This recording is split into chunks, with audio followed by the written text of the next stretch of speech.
नमस्कार, न्यूज़ 18 पर स्वागत है आपका। मैं हूं आपके साथ सुहानी मलिक। और 2024 के लोकसभा चुनाव जैसे जैसे नजदीक आ रहे हैं वैसे वैसे राजनीतिक दल अपनी तैयारियों को और तेजी देने में जुट गए हैं।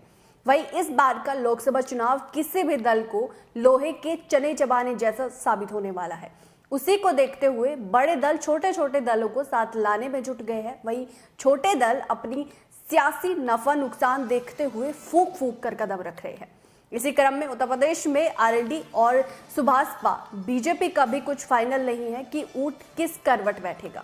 लेकिन उससे पहले ही आरएलडी के प्रदेश अध्यक्ष ने लोकसभा चुनाव में 1 दर्जन सीटों पर चुनाव लड़ने का दावा ठोक दिया।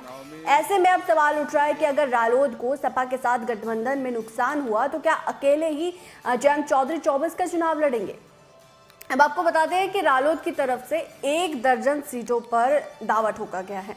आरएलडी के प्रदेश अध्यक्ष रामाशीष राय ने लोकसभा चुनाव लड़ने को लेकर बताया कि हम 1 दर्जन लोकसभा सीटों पर अपनी तैयारी कर रहे हैं। उन्होंने कहा कि हम चाहेंगे कि हमारा जिस किसी के साथ भी मोर्चा बने उनसे 1 दर्जन जो सीटें हैं वो हमारी हो, उसमें ज़्यादा से ज़्यादा सीटें हम लड़े जिससे हमारे जो दल है उनकी मान्यता भी बरकरार रह सके। इसके साथ ही प्रदेश अध्यक्ष ने कहा कि आगामी 24 के चुनाव में एक बड़ा फ्रंट या मोर्चा बने तो उसके लिए हमारी पार्टी तैयार है। लेकिन आरएलडी को इस बार समझौते में 1 दर्जन लोकसभा सीटों पर चुनाव लड़ने का इरादा है। अगर आपको बता दें सपा के साथ चुनाव लड़ने पर क्या आरएलडी को नुकसान होगा, और अगर सपा के साथ चुनाव लड़ने पर आरएलडी को नुकसान हुआ तो क्या जयंत चौधरी आरएलडी से सपा से किनारा कर लेंगे।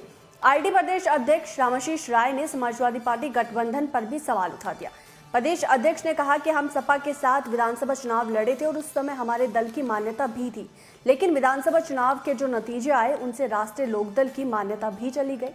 सपा से गठबंधन पर निशाना साधते उन्होंने कहा कि उस चुनाव में हमारी सीटें भी प्रभावित हुई और हमारा वोट बैंक भी प्रभावित हुआ। रामाशीष राय ने बीते विधानसभा चुनाव में सीट बंटवारे को लेकर कहा कि आरएलडी को 10 से 15 सीटें मिल गई होती तो यहाँ ज़्यादा मिल गई होती तो यहाँ 10 सीटें और मिल गई होती तो हमारी जो प्रदेश की जो मान्यता है पार्टी की वो बरकरार रहती। उन्होंने कहा कि हमें समझौता ऐसी बहुत सी सीटें गंवानी पड़ी जिन पर 300 से 400 वोट से हमारे उम्मीदवार हार गए। प्रदेश अध्यक्ष ने कहा कि उनके कारण मथुरा अलीगढ़ बेल्ट में माहौल भी खराब हुआ, जिसके कारण जिन सीटों पर जीत हमारी बिल्कुल पक्की थी वो सीटें भी हार गए, जिनका परिणाम ये हुआ कि हमारी राज्य स्तर की जो मान्यता है वो छिन गई। लेकिन इस बार हमारी प्राथमिकता है कि जब हम 5 लोकसभा सीटें जीत कर आएंगे तभी प्रदेश दल की मान्यता फिर से मिलेगी। अब जयंत चौधरी के जो ट्वीट किए हैं जयंत चौधरी ने, उससे कहीं ना कहीं फिर एक बार फिर से जो सियासी गलियारों में हलचल जो है वो तेज कर दी है। आरएलडी के प्रदेश अध्यक्ष ने इस बारे में भी क्लियर किया। उन्होंने जयंत चौधरी के चावल खीर वाले ट्वीट पर भी प्रतिक्रिया देते हुए कहा कि इस वक्त कई मोर्चे और गठबंधन को लेकर चर्चाएं चल रही। कल तक एनसीपी के जिस नेताओं को पीएम मोदी जेल में पिसवाने की बात कर रहे थे वो सीधे खीर खाने बीजेपी के साथ चले गए और उप मुख्यमंत्री बन गए।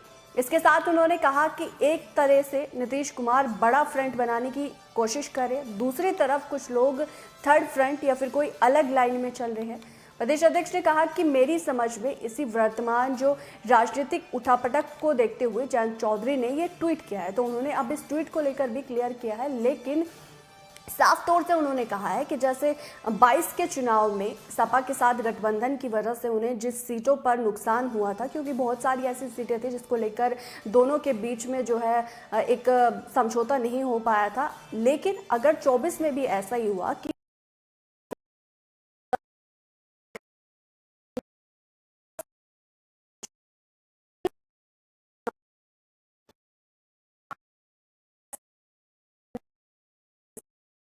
मुझे दीजिए इजाजत। नमस्कार।